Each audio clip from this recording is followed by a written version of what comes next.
My impression of Dean Morphonius as a prosecutor and a person, I think he's a great guy, to be honest with you. He's always been fair. He's very religious.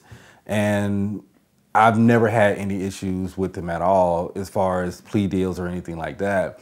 Only time that I think we might have bumped heads, for lack of a better word, might have been when law enforcement was in his ear to say, no, you can't do this plea, or you need to, offer something a little bit better. But I honestly have never had a problem with him.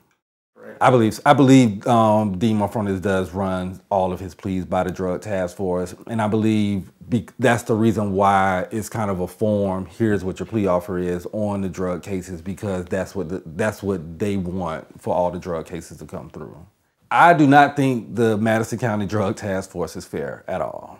I think they racially profile people. I dealt with a case one time when one of the deputies said some clearly racist things to my client, and luckily that was on video.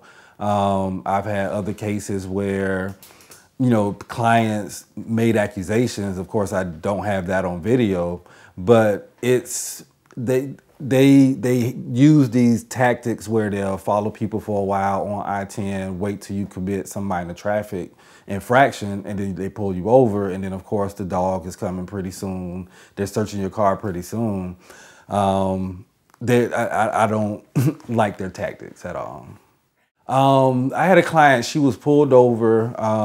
Well, she wasn't pulled over. She was following a friend of hers, and the friend got pulled over.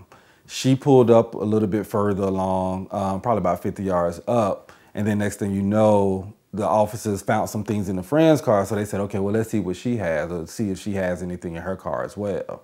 She, knowing her rights, didn't get out of the car, so they ended up pulling her out of the car, throwing her on the ground, and she said, I have rights, I have rights. They, no, you don't, shut up, just talking to her all kinds of ways. I don't remember the specifics, but I can, show you the video, and it's pretty bad. I think the motivation of the Drug Task Force is, I believe it's gotten to a point where they kind of pride themselves on stopping people getting these big drug busts. I mean, years ago, and I think they're just trying to carry that on now. But I think they go about it in kind of archaic ways. It's like kind of creating these profiles of people, and a lot of times, like, the wrong people are getting, a bunch of people getting pulled and getting profiled, and I don't think they're getting that many drugs or anything like that off the street. So it's not necessarily let's get the drugs off the street. I think it's just let's see what we can, kind of throw this net out there and see who we can pull from that. I think it is lucrative for the Drug Task Force. They get a lot of grants and those things, and I'd be interested to see if they're working off of any grants at this point. They do recover some money sometimes, so to kind of help out with the department. So I think it is lucrative in that sense.